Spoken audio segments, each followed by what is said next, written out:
Ask me about my attention deficit hyperactivity disorder, or skydiving, or my bicycle. Do you ride bikes? Is that a cat? I like cats. I saw a rock. Hi.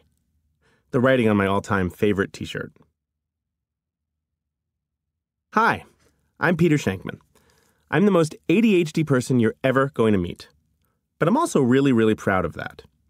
My ADHD is responsible for the majority of my success, and I've had a little bit of success. I've started and successfully sold 3 companies, the most well-known of which is called Help a Reporter Out, or HARO, which single-handedly changed how journalists around the world find their sources and how companies and regular people get into the media. I'm also a worldwide keynote speaker, spending the majority of my time on an airplane to give keynote talks to major companies across the globe, including American Express, Disney, Huawei, Starwood Hotels, and hundreds of others. I host one of the top podcasts on ADD and ADHD called, Faster Than Normal. I run an online entrepreneurial community of more than 300 people called Shankminds. I've written 4 business books, including 2 bestsellers.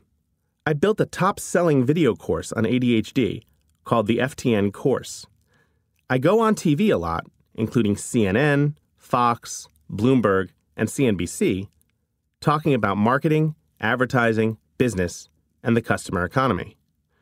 I'm an Ironman triathlete, a B-licensed skydiver with more than 400 jumps, and possibly most important, a dad to an amazing 4-year-old daughter.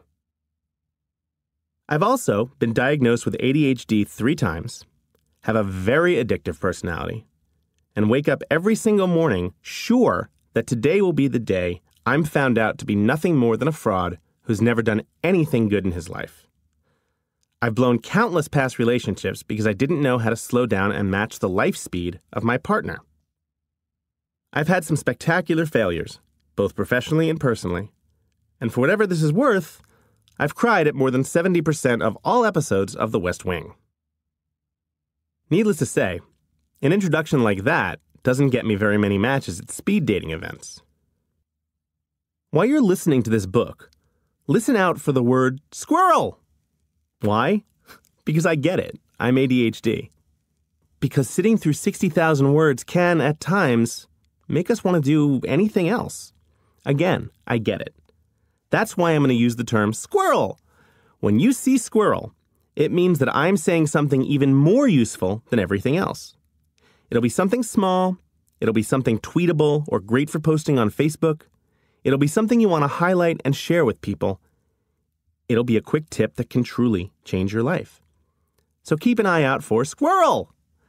They're essentially the cheat sheets of this book. If you're reading this and you don't have ADHD, or maybe you've never been diagnosed, or you know friends and family or loved ones who do, keep reading.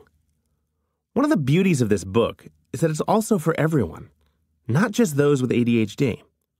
Those without it are going to learn just as much, if not more, from the tips, tricks, and hacks that I lay down here. Trust me, you'll get 3 hours of your day back in your life, just for starters. If you do have ADHD, though, some of the stories here will be incredibly familiar to you. I have no doubt. Like sitting in my dorm room at Boston University 2 days into my freshman year, asking myself why I simply couldn't shut up every once in a while. Because I'd just blurted out something that I thought was funny, but no one else in the room did, and I was sure I'd just blown the next 4 years of my social life. Or perhaps the frequent trips to the principal's office in grade school, where one of my parents would come collect me after school, and each meeting would start with, "If he only applied himself."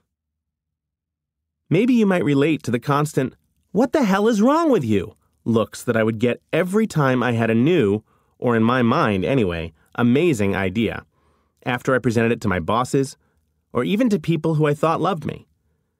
Definitely one of the reasons I went out on my own professionally, that's for sure. During my time researching this book and doing all of the homework for it, I've run into countless similar stories from people I've met, those who I've interviewed on the podcast, and others who have emailed me out of the blue to say, I can relate. Do any of these scenarios make sense to you? After getting a note from the dean of students in my son's bag 6 times in 2 weeks, I called the dean up and asked him point blank, "Can you tell me if there is anything my son is doing right lately?" If I get into the office super early and work before anyone else shows up, I'm so much more productive. The second the office fills with people, it's like my brain shuts down and I start spacing out. I finally had to explain to my boss that I needed a half hour in the middle of the day to go exercise, or I'd be useless to him for the remainder of the day. Once I got that, and he understood why, my productivity went through the roof, and I've been named Employee of the Month 3 times in the past 4 months. In fact, I hate that term, diagnosed.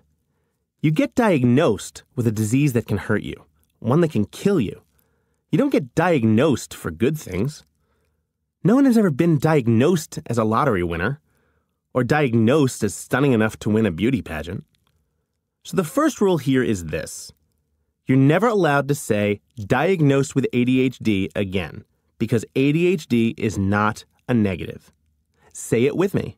ADHD is not a negative. Quite the opposite. You're gifted with a brain that's faster than normal. And in this book, we're going to learn how to operate it to its maximum potential. It's going to be awesome.